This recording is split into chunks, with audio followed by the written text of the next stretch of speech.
আপনার ইউটিউব চ্যানেলকে সুন্দর করতে এবং ফুটিয়ে তুলতে ইন্ট্রো অবশ্যই একটি গুরুত্বপূর্ণ পার্ট। সুতরাং আজকে আমরা জানব কীভাবে কাইনমাস্টার দিয়ে একটি গোল্ডেন পার্টিকেল ইন্ট্রো তৈরি করতে হয়। আসসালামু আলাইকুম, আমি শাহেদ। গোল্ডেন পার্টিকেল ইন্ট্রোটি তৈরি করার জন্য আমাদেরকে একটি ভিডিও ক্লিপ ডাউনলোড করতে হবে, সেটা ডিসক্রিপশনে প্রোভাইড করা আছে। ভিডিও এবং অডিও ডাউনলোড করার পরে আমরা কাইনমাস্টারে প্রবেশ করব। কাইনমাস্টারে প্রবেশ করার পরে আমাদেরকে সিলেক্ট করতে হবে ক্রিয়েট নাও, তারপর সিলেক্ট করতে হবে 16:9, নেক্সট ক্লিক করতে হবে, তারপরে ইমেজে ক্লিক করতে হবে। ইমেজে ক্লিক করার পরে একটা কালো ব্যাকগ্রাউন্ড ইমেজ নেওয়া হবে। নেওয়ার পরে এটাকে বড় করে দিতে হবে, ইমেজটা টেনে বড় করে দেব।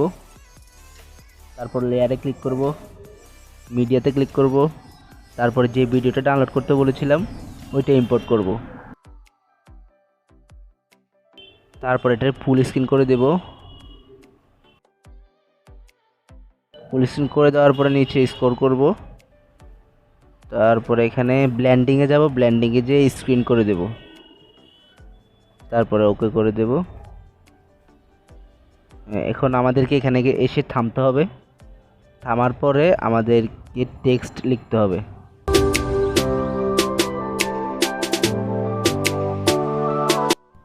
টেক্সটে ক্লিক করার পরে চ্যানেল নেমটা যেটা ওইটা লিখে দিন, তারপর ওকে করে দিন। তারপরে আপনারা এখানে অনেকগুলো ফন্ট পেয়ে যাবেন, যে কোনো একটা সিলেক্ট করতে পারবেন। আমি একটা করে দিলাম।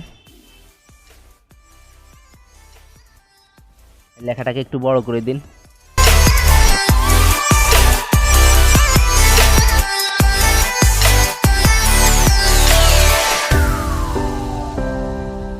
তারপর লেয়ারে ক্লিক করুন এবং মিডিয়াতে ক্লিক করার পরে দ্বিতীয় ভিডিওটা সিলেক্ট করুন।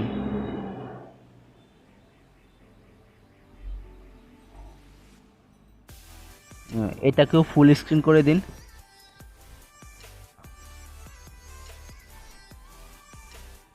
ফুল স্ক্রিন করার পরে ব্লেন্ডিংয়ে ক্লিক করুন, তারপর মাল্টিপ্লাই ক্লিক করুন।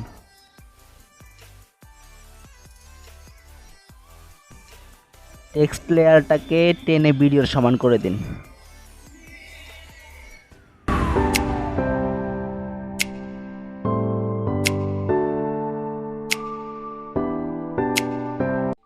তারপর প্রথম ভিডিও লেয়ারের উপর টাচ করুন, তারপর বাম পাশে 3 ডটে ক্লিক করার পরে ব্রিং টু ফন্টে ক্লিক করুন।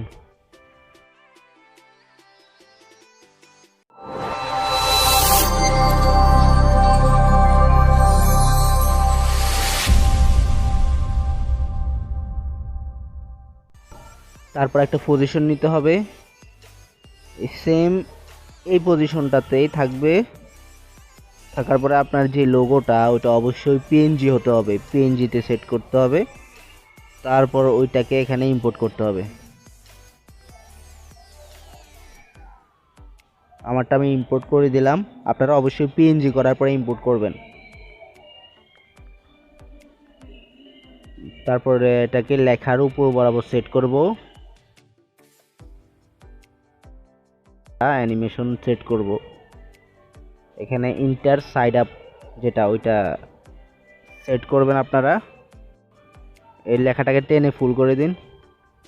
হ্যাঁ, তারপরে আমি যে সংটা ডাউনলোড করতে বলছিলাম ওইটা ডাউনলোড করবেন, ওইটা ডাউনলোড করে লাগাই দিবেন। হ্যাঁ, আমার কাজ কমপ্লিট।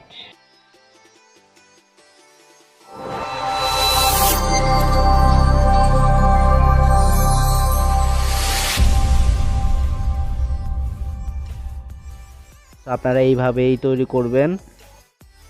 এখন আপনারা লাস্টের সাইডগুলা কেটে ফেলুন, আমি যেভাবে কাটতেছি সেম টু সেম কেটে ফেলবেন। কাটার পরে এটা আপনার কাজ কমপ্লিট। এখন আপনি সেভ করতে পারবেন। এরপর এক্সপোর্টে ক্লিক করবেন, তারপরে রেজুলেশন সেট করার পরে সেভ আইকনে ক্লিক করবেন। তারপরে আপনার ভিডিওটা সেভ হওয়া শুরু করবে।